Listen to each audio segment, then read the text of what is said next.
Un nouveau lot de documents rendus publics par l'ex-agent de la CIA Edward Snowden montre que les États-Unis et leurs alliés essaient d'élargir leur influence dans le monde numérique. Et pour en discuter aujourd'hui, nous sommes en compagnie de Mark Rogers, responsable de la sécurité à la convention Hacker DEF CON. Merci beaucoup de nous avoir rejoints sur le plateau RT International. Les nouvelles révélations de Snowden ont montré que les militaires américains se préparent au combat sur un tout nouveau champ de bataille qu'on appelle le front numérique. Pourriez-vous nous parler plus en détail des méthodes que les États-Unis entendent utiliser dans cette guerre?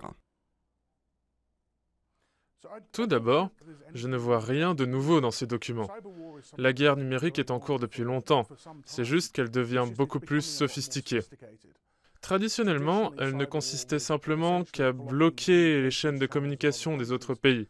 Imaginons que vous préparez une invasion, vous commencez par surcharger les réseaux du pays, son système téléphonique, ses bases de données, pour l'empêcher de communiquer. À présent, il s'agit d'un type beaucoup plus sophistiqué de guerre numérique, dont l'objectif est de dénicher des informations sur les réseaux d'espionnage d'autres pays, sur leurs agents infiltrés, sur toutes sortes de petits trucs qu'ils ont cachés, puis on essaie soit d'abîmer les données, soit d'y ajouter quelque chose de sorte qu'en cas de conflit, on puisse s'emparer des données, voler l'information et prendre une longueur d'avance sur les espions d'autres pays pour pouvoir détruire leurs infrastructures de communication. Il devient de plus en plus évident que les États-Unis essaient d'élargir leur influence sur Internet et dans le monde numérique. Comment cela va-t-il se répercuter sur la vie des internautes ordinaires comme moi? Je crois que le fait le plus alarmant est que des simples citoyens pourront devenir des pions sur l'échiquier. L'une des armes numériques les plus dévastatrices dans le domaine des cyberattaques actuellement est le botnet. Et les botnets ne sont le plus souvent que des millions d'ordinateurs ordinaires infectés. Il existe une très grande probabilité que votre propre ordinateur soit devenu à votre insu l'outil d'un État qui l'utilise pour des cyberattaques.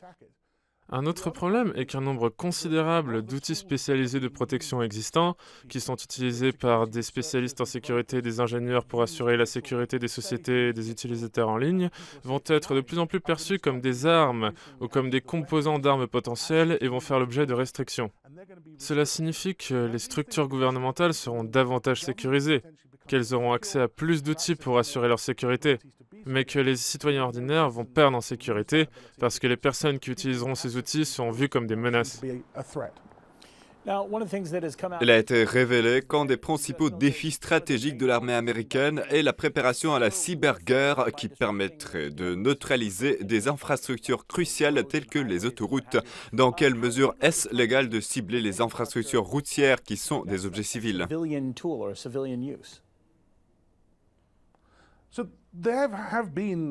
Des tests existent depuis longtemps, nous les appelons tests de pénétration. Dans le monde commercial, on cible des sociétés et on les attaque comme si on avait une vraie raison de les attaquer. Attaquer en se faisant passer pour un hacker est le seul moyen de tester les capacités de résistance de l'infrastructure. Il y a plusieurs façons de procéder.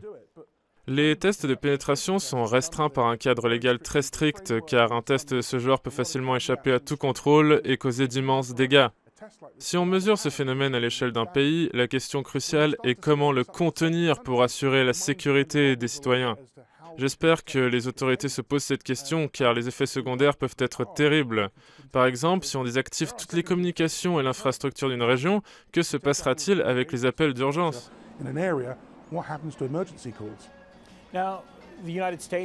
Évidemment, les États-Unis avancent leurs pions. Est-ce que d'autres pays et organisations essaient d'augmenter leur cybercapacité et est-ce qu'ils jouent en jeu plutôt offensif ou défensif? Je pense que de nombreux pays intensifient leurs efforts depuis quelque temps. Je dirais même plus, les États-Unis et la Grande-Bretagne sont un peu en retard. Mais je ne sais pas ce qu'ils font en coulisses. L'information dans ce domaine commence seulement à devenir accessible au public. D'après ce que je vois, ça fait plus d'une décennie que les tests et les préparations ont commencé. Et je peux vous dire que de nombreux États sont en train de renforcer considérablement leur arsenal et leur système de défense. C'était Mark Rogers, chef de la sécurité à DEF CON. C'était intéressant d'entendre votre avis, merci à vous.